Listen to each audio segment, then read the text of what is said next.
মধ্যপ্রাচ্যে নতুন করে উত্তেজনা সৃষ্টি করেছে ইরানের তৈরি ফাতাহ-2 নামের একটি হাইপারসনিক ক্ষেপণাস্ত্র।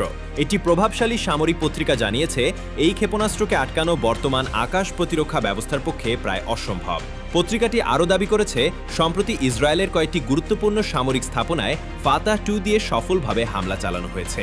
যদিও ইসরায়েল এই বিষয়ে আনুষ্ঠানিকভাবে কিছু জানায়নি, তবে সামরিক বিশ্লেষকরা মনে করছেন এই ঘটনা পুরো অঞ্চলের নিরাপত্তা ব্যবস্থাকে বড় ধরনের চ্যালেঞ্জের মুখে ফেলে দিয়েছে। ফাতাহ-2 ক্ষেপণাস্ত্রের সবচেয়ে বড় বৈশিষ্ট্য হল এর বিশেষ প্রযুক্তি। এর সাহায্যে এটি বায়ুমণ্ডলের অনেক উপর দিয়ে অবিশ্বাস্য গতিতে চলতে পারে এবং যখন তখন দিক পরিবর্তন করতে পারে।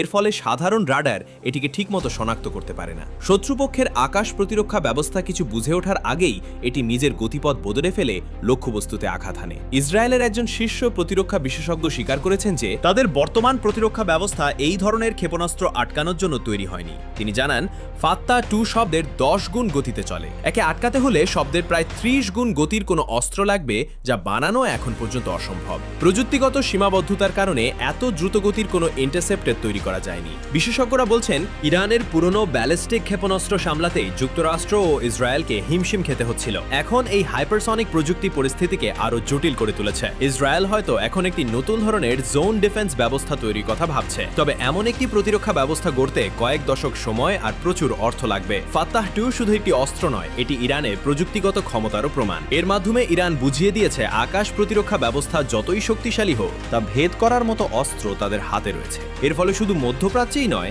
সারা বিশ্বে নতুন করে অস্ত্র প্রতিযোগিতা শুরু হওয়ার আশঙ্কা তৈরি হয়েছে।